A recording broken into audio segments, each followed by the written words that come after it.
Shalom, shalom. How you doing, beautiful people of mine? Hey, back again.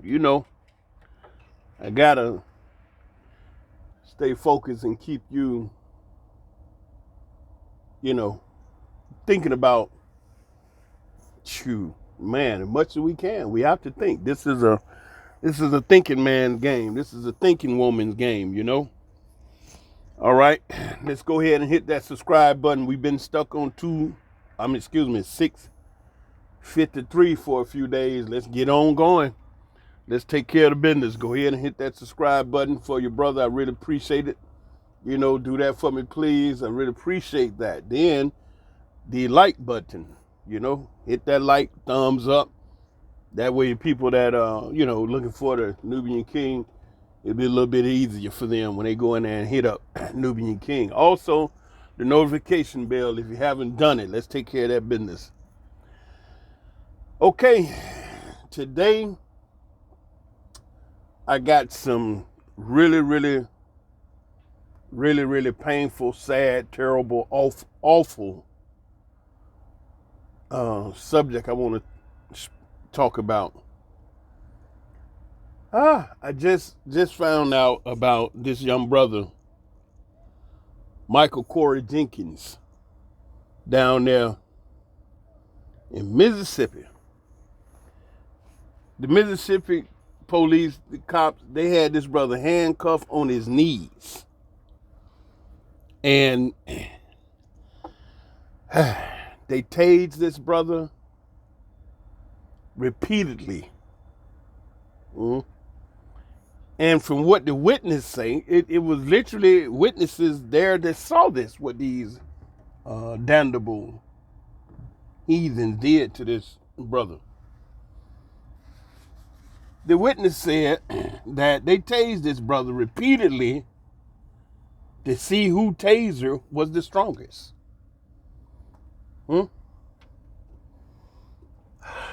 Then the deputy sheriff, and this is the deputy sheriff, and it was Rankin, Rankin, Rankin County, Mississippi. Sound like one of those little old backwood country, dirt road town. So small, no traffic light, still riding around in horse and buggy. Just some dirty, heathen, arrogant, low down. And this heathen, the same sheriff shot 2 other black guys, and they died. But this brother here, Michael Corey Jenkins, he don't only one survive, but he's struggling, cause this heathen shot him in the mouth. I mean, they got the brother handcuffed on his knees, repeatedly tasering him to see who taser was the strongest. And then this damnable heathen that done shot and killed 2 other brothers, done shot this brother in the mouth. I mean, it must have, from the way it sound like it, listen to the whole report, sound like that heathen stuck the gun in the brother's mouth and pulled the trigger. Oh. And this is only 3 hours from where Tyre,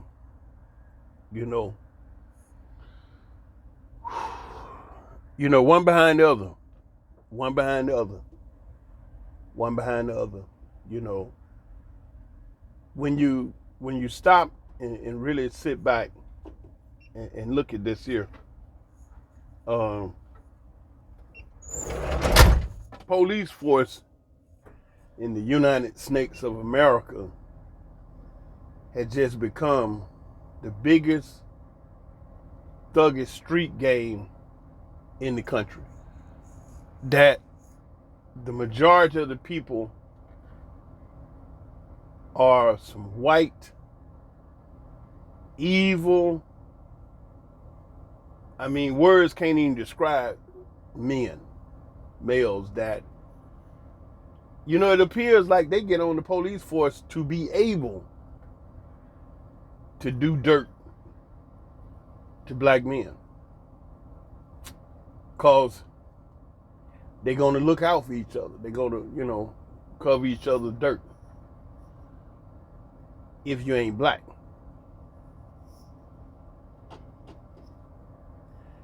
You know, my heart is heavy behind this because another brother, the report said that these heathen actually tortured this young son all night. They didn't take him to the hospital till 3, 4 the next day in the morning.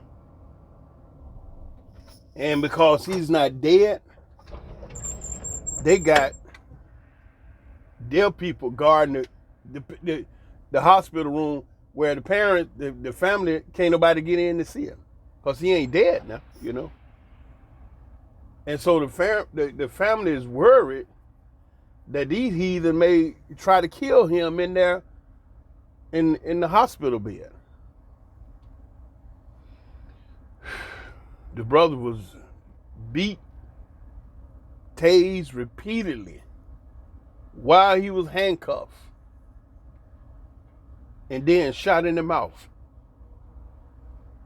by the same bandit that done killed 2 other black men and got away with it. So they just on the wow, And them heathen be the first one to stand up and call black folks savages. Savages. Y'all know it. Y'all done heard it. They say all these damnable things about us, but you never hear of us doing anything near what they have done to us for hundreds of years. They have done so many things that is unimaginable for a human being, you don't even want to hear about it. At a certain point, you just, man, you know what? I'm not weak. I'm not no punk.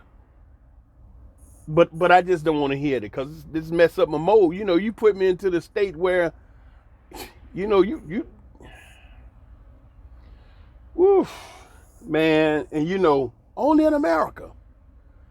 I've been living in Israel over 40 years and I've never heard of nothing like that. The Israelis, they ain't holier than thou walking around there and did a whole lot of stuff, racist stuff. Them and the Palestinian, but I ain't never heard Israelis do Palestinian like that. And I'm not trying to put a beard out to say, yeah, you supposed to love the Israelis. They both done whacked each other. Israelis done kill Palestinian done kill Israelis.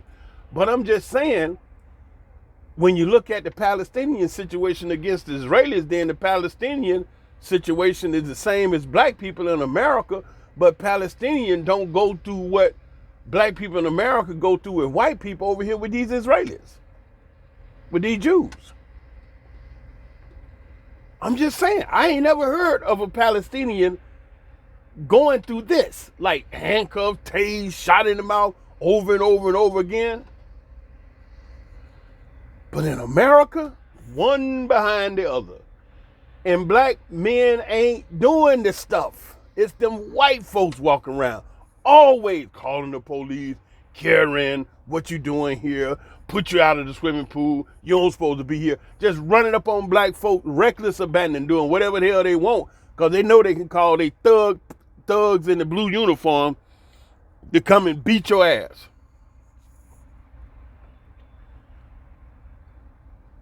Talk with my relatives over there in Atlanta. They said, it's a mess, man. This place ain't nowhere near like it was when you was here. You know how they say hell on earth? That's about it.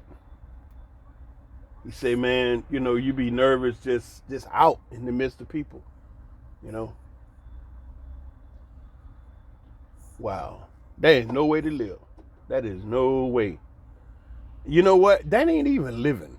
It's like you go somewhere, crackers show up, and you like, and that one heathen wrecked the whole day for everybody. I read this article a while back where these 25 brothers and sisters went to this restaurant to celebrate one of their birthday parties. So the manager, they slid all the tables together and put everything out and made it nice for them, so all 25 could be there together.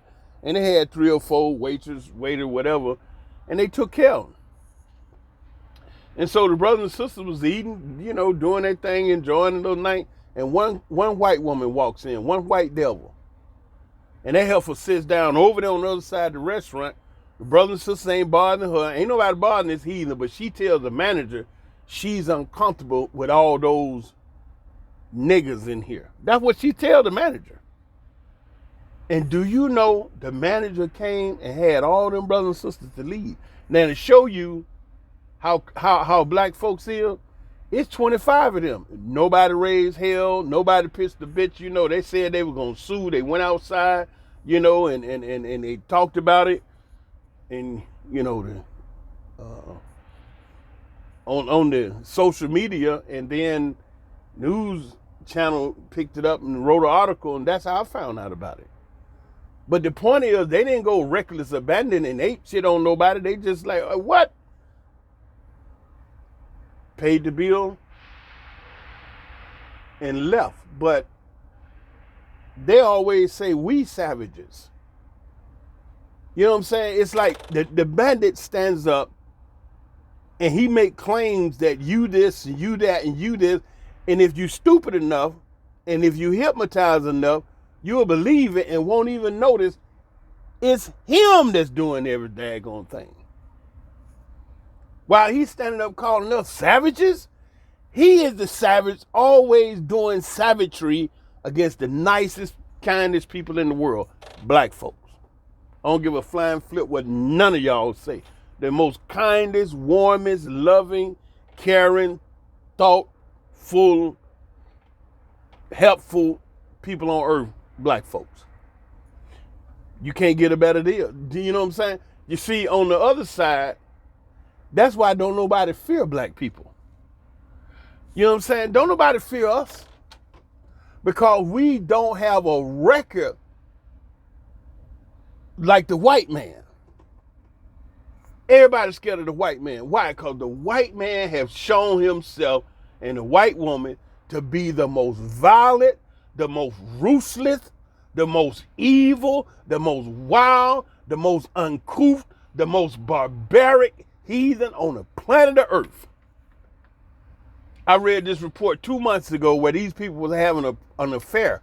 They say they had the affair every year. And this year, they are banning white people in America. They say no white people can come. I'm like, Shazam, that's different. And I'm like, why not? Because they said every time the white people come, they get to fighting, tearing up stuff, and turn the daggone place out. And the only people that do that is white folks. They got black people there. They got Asians there. They got, some more people from Indians there. But they say when these white Americans come, they get rowdy, they get drunk. They get to tearing up stuff, they get to fight, and then they got to shut the party down. So they said no white people. But the whole world been duped by these heathens. And they looking at black people like something wrong. Ain't nothing wrong with us. Ain't a daggone thing with black people. I love being black.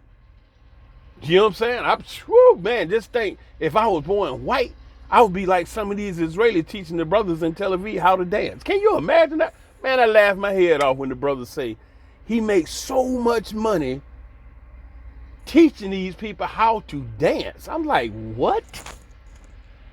So I'm sitting there, I'm listening to the brother. I say, hold up. You teach who to dance?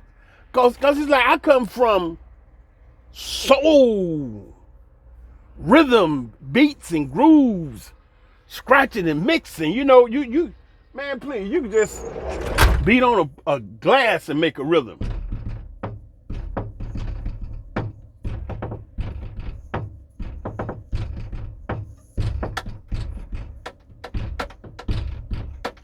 What? And the dude, he said, no, man. He said, I'm a dance instructor. A dance instructor? What do you mean? He said, I teach people how to dance. And I'm sitting there with my eyes squenched like, what? Because we come from what? We are the creators of dance. So it was real extra delicious, weird for me to hear somebody is learning how to dance. I mean, just regular stuff. He say, no, we're not teaching them Chicago steppers. You know what I'm saying? Now, that's something you had to learn if you want to do it right. That's something different. It's just, I went and I took a Chicago steppers class. That's something totally different. But he said some of these people he teach, when they put their arms out to the side, they don't even know their right hand is lower than their left hand. Wow. I could have been born white and teaching a black man, asking the black man to show me how to dance. Ain't that something? We had the Soul Train line. Didn't nobody go take no classes on how to go down the Soul Train line. Boy, you just got out there and did the thing. But that's what they do. You know what I'm saying? And then look at black folks. White boy come walk up in a black neighborhood, bold as hell. Why? Because he know them brothers and sisters is nice. They know that. But see, they done went around and duped the whole world and told the whole world, you got, man, these black folks, they be stealing and killing and doing all this devilment. Oh, you got to be scared of these Negroes. And then you walk past the car, woman sitting in the car, you walking on the sidewalk, man, your own business. She locking the doors and grabbing the purse, sitting in the daggone car. You ain't bothering nobody. But they have ran that game on the entire world about the nicest people on the planet. Nobody's afraid of the black man. Why? Because they don't see us doing this stuff. The world see what these white folks be doing to us. The world see that. China stood up there and told America, y'all better shut the hell up. You got a lot of damn nerds be talking about us and what we doing. Look at what you doing to black people. Get the hell out of here. We ain't never had nobody in slavery like you had black people for 400 years. I'm listening to this ambassador for China. I'm like, Shadai, boy, sound like Malcolm X.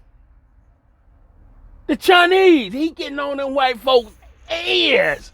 We ain't never had nobody in slavery like y'all have black people for 400 years. We ain't never did nothing to nobody the way you still doing black people. Look at George Floyd. The way you did George Floyd and the way you still doing black people in America. You got a lot of damn nerve to be talking to us.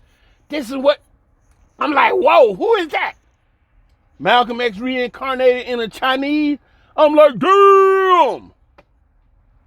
Then you got other nations jumping up in America's face like, sit down. The nerve of you.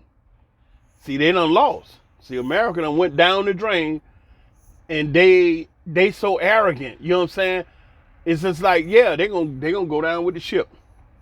And that's what I want to talk to you about. Y'all gonna stay down there and go down with the ship too? You gonna be like Steven on Django?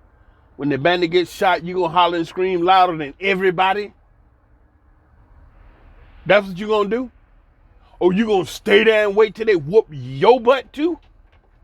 You ain't seen enough to say, hey man, wait a minute. Jesus ain't came back. My prayers ain't being heard. Protesting ain't stopped nothing. And they still killing us like dogs in the street. And the only thing you can do is say, man, that ain't right. Man, Jesus gonna come back. Man, we got to stay prayed up. You know what? Listen. It's time for you all to do something you ain't never done before. All right? And what does that wisdom say? When a man wants something he's never had, he got to do something he ain't never done before. Leave them heathens to themselves. You done did everything. You done protest. There ain't nothing else to protest. You done march till you march to the end of the road. You done voted till you voted up on a black president, not one term, 2 term. How did that work out for you? You understand? You done scribble up the little sign to where your magic marker's all dry. You ain't got nothing else to write on your little cardboard signs. You done prayed till you prayed your lips off. Jesus ain't came back. And the point I'm making is that none of that, absolutely none of it, you done stayed prayed up.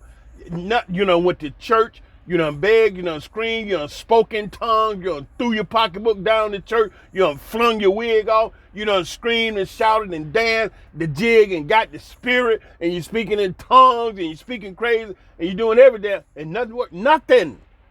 None of that worked. I can say it boldly. Prayer don't work. Jesus ain't your savior. None of that crap worked. Why? Because this brother Michael Corey Jenkins got handcuffed and beat, tased, tortured, and shot in the mouth by some ragged ass sheriff down there in Rankin County, Mississippi. That's why it don't work.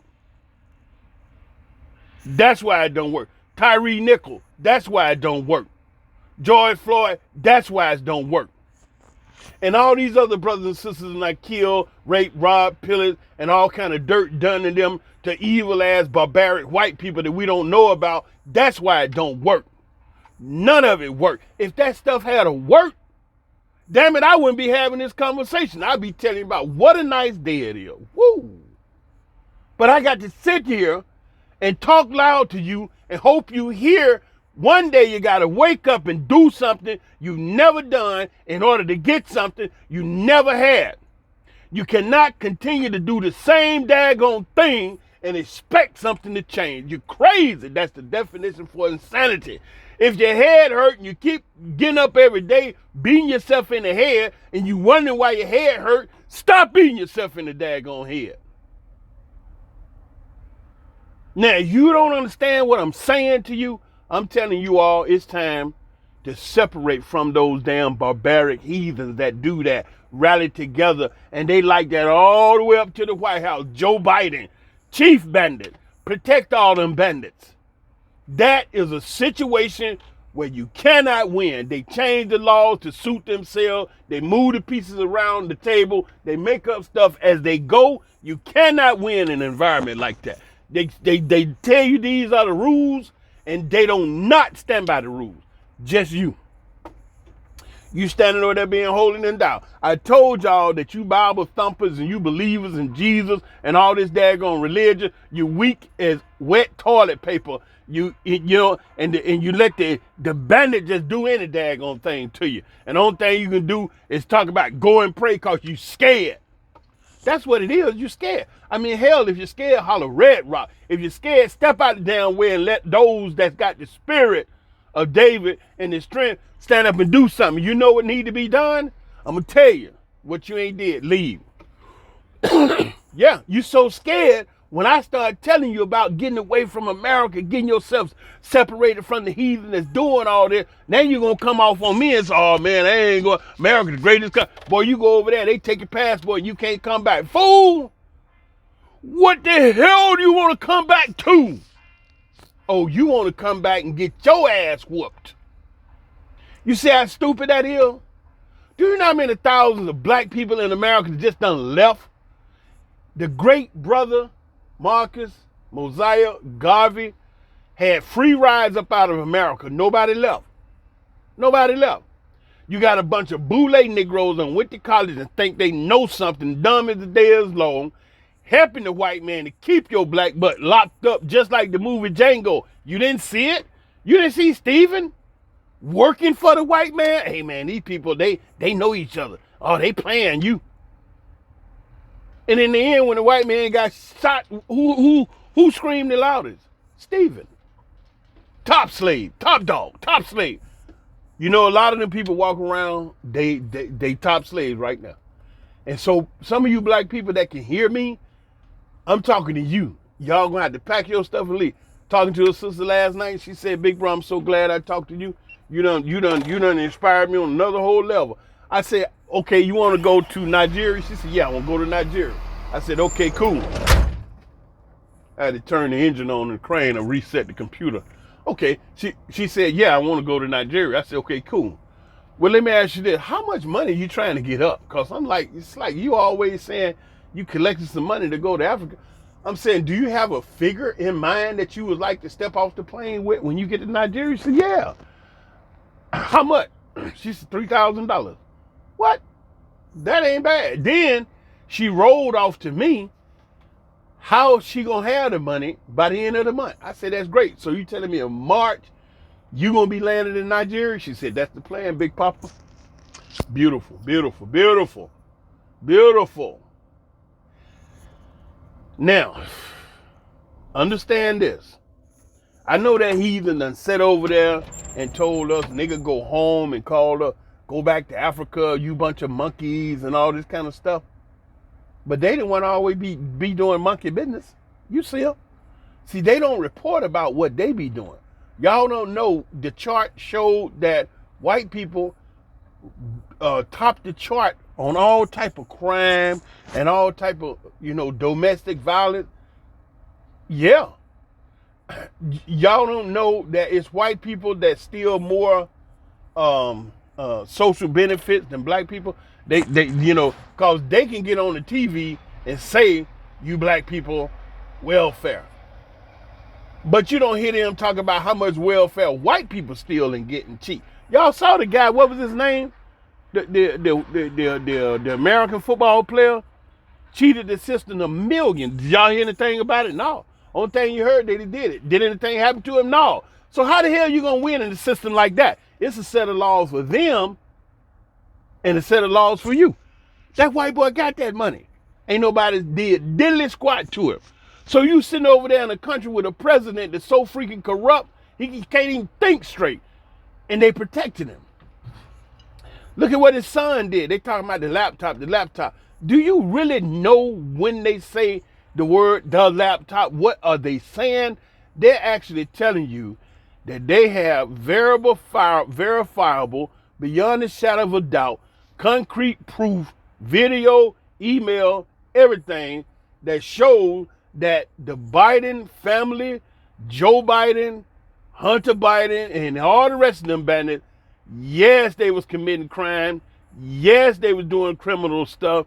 Yes, they were breaking the law. Yes, all the way down the board. And that dude still in the White House talking smack.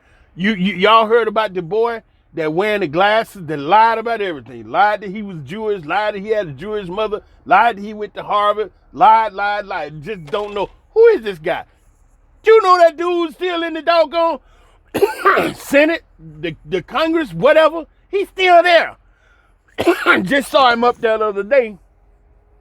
I think it was Chuck Schumacher was saying something to us. He there. Y'all don't see this? What daggone rules they following? Who holding them accountable? There's been an incredible shift in worldwide evil, and America is ground zero of it. And I'm saying y'all got to get the hell out of there before they shut the daggone gate, before they shut it down. And you can't leave. Then you're going to get some sense. Don't be like those people that get smart in the by and by, in the aftermath, when it's too late. Now, oh man, we should go. But you can't now. You can't. Don't get smart when it's too late. You understand? When you out there getting rolled over, tased, shot, and beat up by the police, then the thought gonna come, oh man, I wish I wasn't here. It's too late now. Your buddy in handcuffs. You finna die. It's too late. You see the blue light, this shit ain't gonna go good for you. It's too late. It's too late. You all don't realize that they functioning not according to no rules and law. They doing whatever the hell they want to do. It's like the cat out the bag now. They killing brothers and sisters, man, like 40 going, don't, what? And what do? Oh, we gotta stay prayed up, y'all. They the KKK police. Them daggone words don't mean nothing to them heathen. That's their nature. That is who they are. That's what they do. You know what I'm saying? I mean, you gotta think about it. Now here's a brother, a human being, handcuffed. They ain't even letting his hand be free to give him a fighting chance. They handcuffing, so that shows me that these heathens is hella scared. Put you in a position where you have absolutely no way to protect yourself, defend yourself. And then taser you repeatedly. Y'all have to think about that now. These bandits had this brother handcuffed, tasered him. And you know why they kept doing it? To see which one of their tasers was the strongest. This is a human life right here. But in their mind, you see how they've been programmed about the black man? and the black woman, and y'all just want to sit up there and pussyfoot around the situation and just kind of wish and hope that it just stopped. That they just one day be nice to me. It ain't gonna happen. Because they're not nice people. That's what you have to understand. They're not nice people. Oh, you think because they, pat you on the head and say, yes, sir, measles, all this kind of stuff. Man, them same daggone barbarian will snap on your butt at the sound of a tune. Boom, they gone. And then you wonder what. They show it on the TV all the time, how barbaric they are. But because you've been hypnotized to think black people barbaric. I know exactly how y'all think. Because you've been hypnotized to believe that the black man is a savage and he's barbaric and he's always doing stuff, and they always show the black man getting killed or beat up by the police, or they always show you these horrific, horrible mug shots of the black boys that's done did some crime. They got these locks in their hair all over their head, and they just look nasty. That's who they show you. And so what happened is that caused you to hold on to this image of horrible looking, nasty looking, terrible, black men. All right? And they never show you pictures of the white man when he get locked up, when he out there beating his woman like a caveman, because he's still a caveman. They still do their women like that. You know what I'm saying? Barbaric, man. Why you think that white boy snapped on that sister talking about she need to bow down to him? You know what I'm saying? Oh, no. And then, the sister, she out there rolling with this guy because she's all about some materialism. She's stuck in a fantasy world. Out her damn mind. The dude, a football player, big old Joseph 6'3" or something, you ain't nervous? And these people are barbarians. And you ain't nervous? This guy jacked up 6'3", 6'4", big old barbaric white boy, and your little black butt rolling around, you cheesing because you got a nice car, take you out to a restaurant in France, and you dumbass sit up there and eat a frog, and you holding up. I saw the picture. She's sitting up there holding a frog leg and a glass of white wine, cheesing like a chess cat, cause she in Paris, gay Paris, eating at a French restaurant. Seriously? That turns you on? Eat a daggone frog? Look at what the heathen got you eating. Daggone well, black folks don't eat like that. We eat collard green, black-eyed peas, you know what I'm saying, poking beans, you know what I'm saying, hot dogs, hamburgers, steak, chicken, cornbread. When the hell we ever ate a frog? We ain't no daggone frog. And then you niggas sitting up in there in Paris eating some frog and a glass of white wine, standing in front of a 100-year-old rusted steel, like you done been somewhere. And the white man, I get on the plane going to Africa, man. I'm just gonna tell y'all, I'm just gonna tell y'all. I've been in and out around Africa 150 times at least. Every single plane is always 95 to 97% full of white people. Did I tell you about the time I'm flying out of Israel? I was going to this trip. I was going into Ghana. I'm in Ben Gurion Airport, Tel Aviv, Israel. All these white folk, right? The plane is 150 seat. I booked the ticket, boom, go, boom, get up in there. They already in there. Because me, when I roll, I don't be trying to get in the front, in the back, in the middle. You know what I'm saying? I'm cool. So I get on that, and I'm walking down the aisle of the plane. All these white heathen looking at me like, what you doing here? And I'm looking, I had to look, this Ethiopian Airways, okay? And I'm going to Ghana, okay? Ghana, Africa, right? Ethiopian, Africa, right? What the hell's all these white people doing on the plane? 146 of them. It was 3 Nigerian brothers and sisters and me. That was 4 of us. All white, going to Africa. At least 150 trips. And it always be like that. But then black people, Scared to go to Africa. Why? Because the white man said if you go there, they'll take your passport. Nigga. You know, it just seemed like I just got to go there. Because y'all just ain't getting it. You just ain't getting it.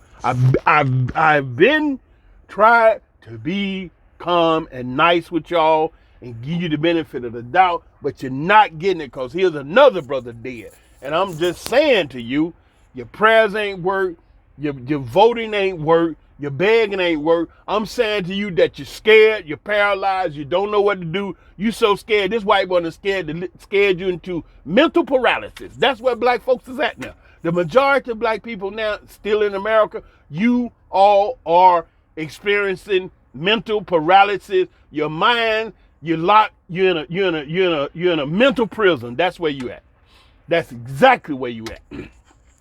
You're in a mental prison and just don't know what to do. You don't like what you see happening, but you don't know what to do about it. Because what you've been doing, it ain't working. You see that. I mean, you're not stupid. You can be in a mental prison with a look. You don't have to, you know what I'm saying? You're not stupid. You're just in a mental prison. This guy done lock you into a mental prison. You're so scared, you don't even know you're supposed to leave. Let me tell you something. For those of you all that haven't seen, wait a minute. For those of you all that saw the movie Django, Jamie Foxx, Samuel Jackson, how many of you all watched the credit? You know, the movie is over with. He done destroyed Candyland. He riding off with Broomhill, boom. They on the horse and they gone. End of the movie. And y'all got up and left. Either you turned it off. You never watched the credits. You know, I'm the kind of dude, I watch the credits to see who was the key grip, who was the assistant to Jamie Foxx, who was the sound engineer, who was the editor, all them people, all that technical stuff. Because, you know, I went to DeVry Institute of Technology, and, you know, I'm an electronic communication specialist. So that little technical stuff interests me. Do you know what I saw at the end of the credits? Excuse me. I got a little dust in my throat. The movie's over. He done got Broomhilda and gone. The credits have ran. The credits are finished. And guess what I saw? See, I bet you I might be the only person you'll ever hear tell you this. At the end of the credits, you know what came on the picture? Those three brothers sitting in that cage with the door open. You know that movie Django? Man, it was so powerful. It shows so much information. Oh, wow. This was crazy movie, boy. You know, oh, wow.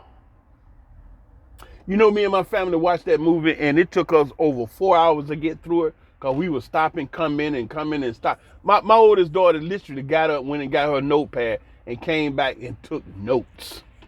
You know what I'm saying? That's my children. You know, they brainiac. They come from me and their mother. Oh, you think you like to hear me talk? Y'all ain't heard nothing till their mama get out. See, one thing about Michelle's not a talker. I'm the talker. Michelle is a thinker, a strategist, right? While she's sitting there listening and not saying nothing, oh, that's all well and good. But when Michelle opened her mouth, she caused a freaking earthquake. That girl's so heavy. I mean, she done gathered in all this information, listen to me, listen to you, watch. And then she come, kabam, shut it all down. That's their mother. So we watching Django, my oldest daughter, she get up and go get her notepad. Say, I want to take me some notes. Because we talking. So anyway, at the end of the movie, right? Excuse me, these three brothers sitting in that cage with the door open. Now you have to think about that. Candyland has been totally burnt down, destroyed. Candy dead, Calvin dead, the German dead, all them people in the house dead, the sister, everybody, all them dead. And Django ride off with Broomhilda, his girl, he done got her. The movie over with, everybody dead. And those three brothers at the end of the credits, are still sitting in the cage with the door wide open. You know what kind of symbolism that was all through that movie? Now I'm talking about the scene where Django, right after they got him, they had him. You remember they had him hanging up, and that boy was about to cut his balls off, right? And then Steven came in and said, "Hold up, they gonna send him to the what was it, Quint Dickey mining company." They said where they worked the slaves to literal death. You just work till you drop dead. That's where they were gonna send Django. So they had him walking behind the cage, and the three white dudes, you know. And so Django, being real intelligent, talked them heathen into giving him a gun. And as soon as he touched the trigger, before he even put it out the case, he shot the fool that gave him the gun, then slid it out and shot the other two guys. Now, and then Tarantino, he had the satchel of dynamite, and he shot the dynamite, blew him to smithereen. Now, the three brothers sitting in the cage watching all this. All the white guys dead. Ain't nobody left but Django. He come walking out the smoke, you know, get him some water, pour in his face like, I need to drink me some water, keep coughing. And Django get on the horse and he ride to the cage. Give me that satchel of dynamite. And the brothers sitting in the cage, the door open, and you could tell one of the brothers admired Django. You could see it in his eyes, right? So Django rolled off, you know, and her brother was sitting there in the cage. And when I saw the brothers sitting in the cage, I thought to myself, dude, why don't y'all get up and go? Ain't nobody out there but the three of y'all sitting in the daggone cage. Man, get ghosts. Go bye-bye. But they didn't. So the movie finished, and now I'm watching the credits, and to my surprise, the shot of those brothers come back, and you know it get quiet, and it shows the brothers sitting in the cage. The camera comes in and go through the door and right up to the brothers, and one of the brothers say, "Who's that guy?" But here's the point: the door is open. Everybody dead. Even the movie's over. Half the theater gone. Why you Negroes still sitting in the damn on cage? Go. That's the way a lot of you black people minds are right now. You stuck in a mental prison with the door wide open, and this white man done put so much fear in your head, you scared to leave. My name is Nubian King, and I said this to make you think. I talk to you because I love you. I love you so much. I love you from the basement of my heart to the attic of my mind. I love you 24/7. That means I love you all the time. And I'm here to make you think.